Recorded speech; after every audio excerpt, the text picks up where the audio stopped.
The Chinese military command responsible for patrols around Taiwan stepped up its drills by staging a long-endurance early warning exercise in March, the official PLA Daily reported on Wednesday.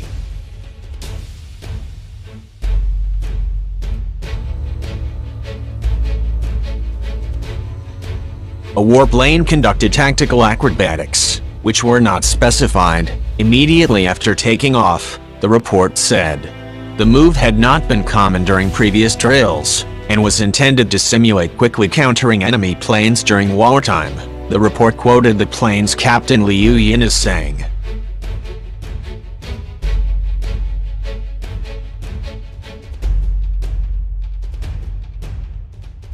The plane performed reconnaissance, early warning and surveillance work, tested airborne strikes, and an unspecified number of fighter jets and 2 groups staged a confrontation in a combat scenario. The drill lasted for about 36 hours, the report said. Zhu Kun, an officer from the division's training unit, said the drill was a test for both pilots and equipment because it involved planning and coordination to meet actual combat requirements.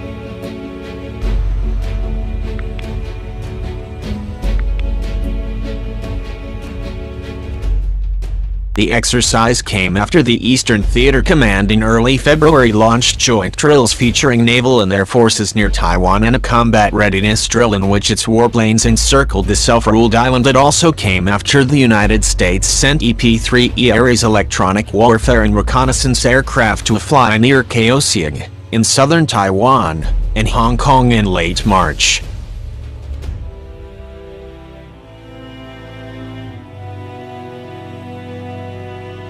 Beijing views the self-governed Taiwan as a renegade province that must be united with mainland China by force if necessary. Experts said the drill was designed to enhance China's intelligence-gathering capabilities to better monitor activities at sea and in the air.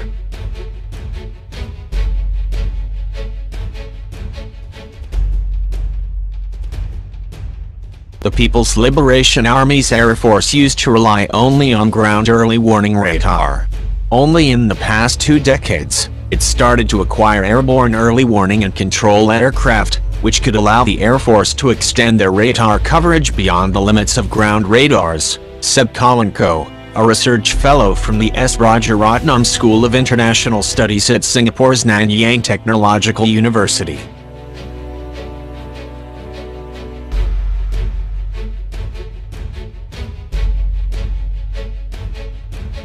The problem with ground radars is they are often limited by line of sight and earth curvature, whereas the airborne early warning assets can help to address these radar gaps and also have a better ability to pick up low-flying targets and those obscured by terrain, Koh said.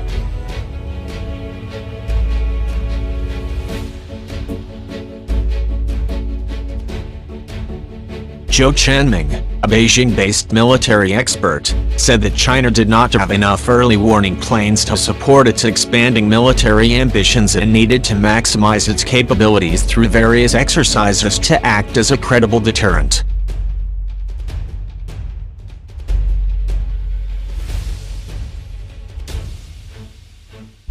The command's ongoing drills in recent months would be intended to send signals to the outside world on 2 fronts, according to Koh. The Eastern Theater Command's primary area of responsibility would cover Taiwan. And by extension, it also means targeting US forces concentrated not just in the nearby bases in Japan but also further afield beyond the first island chain, especially Guam, he said.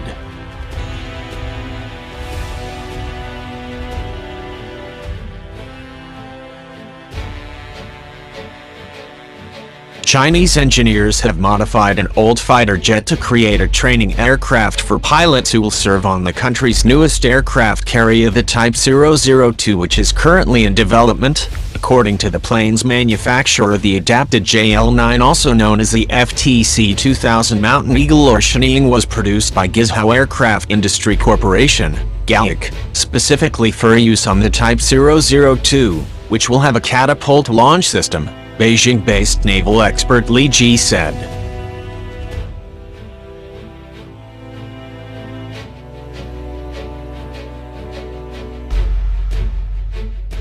Although he would not be drawn on when he thought the new carrier might be ready to take to the sea, Lee said it would take at least 2 to 3 years to train the fighter pilots that would serve on it.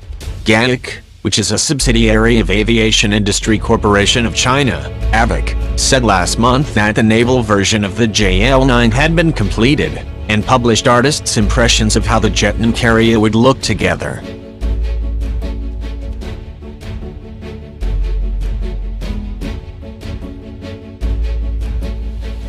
Unlike China's two active aircraft carriers, the Liaoning and the Shandong, which use a ski jump launch system for the J-15 jets they carry, the Type 002 will be fitted with an electromagnetic catapult similar to that used on the USS Gerald Ford. While the construction of the Type 002 began in 2018 and is expected to be completed next year, it is not yet known when it will be ready to put to sea.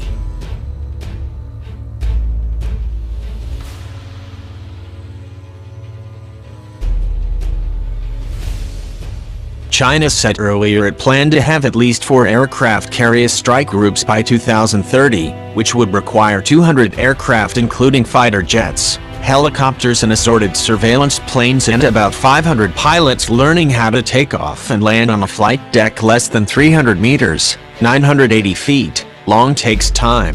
And although the PLA Navy has been teaching its own pilots rather than recruiting them from the Air Force since 2017, the lack of a suitable training aircraft has meant it has had to rely on simulators.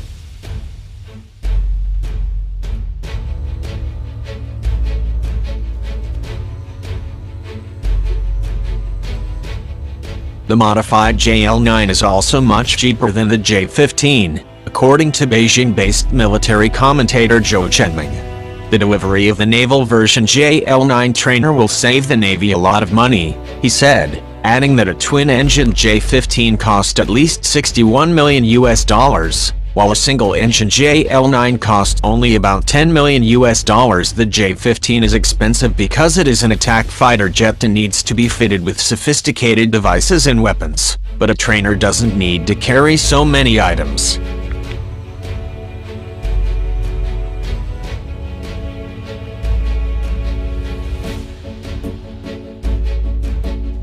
GAIC had also developed an export version of the JL-9 trainer, which could be used as a light strike fighter, which might find a market in developing nations, Zhou said. Meanwhile, Macau-based military expert Anthony Wong Dong said that another carrier training plane based on the JL-10 already in service with the PLA Air Force was also being developed by Hongdu Aircraft Industry Group, another subsidiary of AVIC. The Air Force version of the JL-10 is based on the Russian Yakovlev Yak-130, he said.